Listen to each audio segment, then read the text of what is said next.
British automaker McLaren Automotive, known for its high-performance sports cars, is posting high-performance sales figures. The company, which relaunched from storied McLaren and became a standalone manufacturer in 2010, is reporting a 100% sales increase over 2015, selling more than 1,100 cars in North America. Joining us to discuss is McLaren North America President Tony Joseph. Welcome, Tony. Great to see you. Thank you. Thank you for having me. Congratulations on those great numbers. I mean, considering the fact that your company has been around for only a little over 5 years. Correct. How hard was it to reach that level? Well, we've grown a lot in the last 5 years. We have a second model to our lineup with the Sports Series this year, which helped us tremendously to more than double our sales from last year. And the North American market has been your strongest from the get-go? North American market has been the strongest since 2012. Right. Global sales are close behind. Global sales are close behind, correct, yes. And you also have an exciting new Super Series that you will be launching at the Geneva Car Show in March, is correct. That right? It's the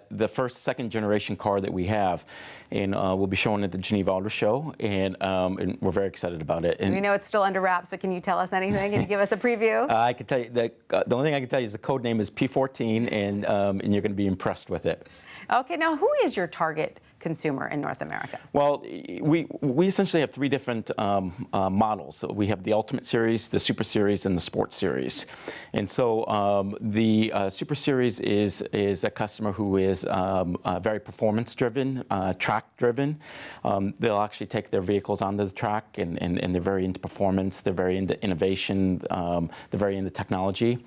The Sports Series that we just launched last year is a car that we've been able to bring in at just under 200,000, and so we have a very attractive lease program on the car as well. So I bet that's I bet you sell more of that. We do. Yeah. We do. This year that we've sold more Sports Right. Series than anything else. Now, since your cars obviously at the top level are quite expensive, over $200,000, and you see that there is this demand for the slightly lower priced car, are you planning on rolling out some models in that range? We will have other variants in the sports car segment range. For example, we will have a convertible that we'll show later this year. Great. In the fourth quarter this year. Any plans to move into that family SUV realm? No. No plans. No plans. We specialize in the two-seat sports car. Right. And you're going to keep it. And we're going to keep it that way. But what about green technology? You are making strides here, correct? Yes. We just recently announced our Track 22 plan, which basically highlights that we're going to invest over $1 billion in research and development over the next 6 years. And part of that is we're going to launch 15 new models or variants during that time, and half of those will be hybrid technology. Wow. Now, we know that McLaren is rolling out its 10,000th car in December. Is that right? Rolled it out? Yeah, mid-December we produced our 10,000th car, which is quite an accomplishment for a company that's only been around just over 5 years. Absolutely. Now, right after North America, what's your second strongest market? The UK-European region. Oh, really? Yes. Okay, very interesting. And Asia's quickly And who is, though, your typical buyer, though? Is it middle-class men, young men? Our typical buyer is male. Right. It is somebody who is performance-orientated or has been performance-orientated, has performance cars. Right.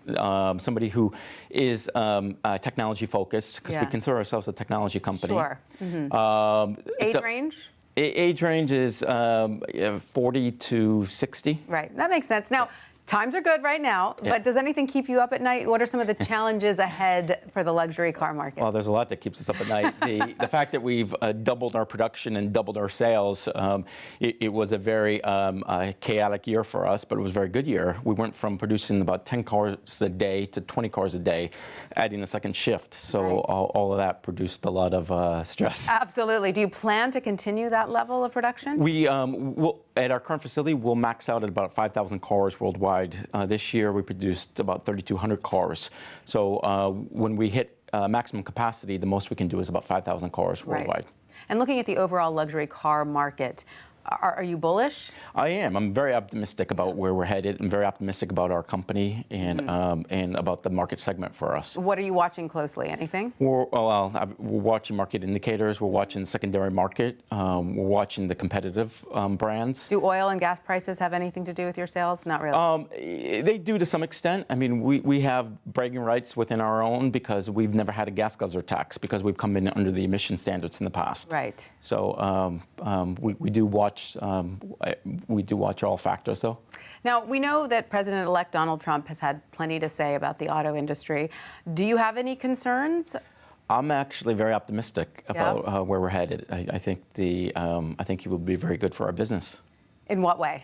I think he'll be very good for our business because he's very business focused. We're going to look at what's needed. I think that it's going to be a very good time for all business, which is going to help drive our demand. But would you be concerned about a tariff that might be levied since you make your cars abroad? We're classified as a small volume manufacturer. I mean, again, we just brought in just over 1,100 cars.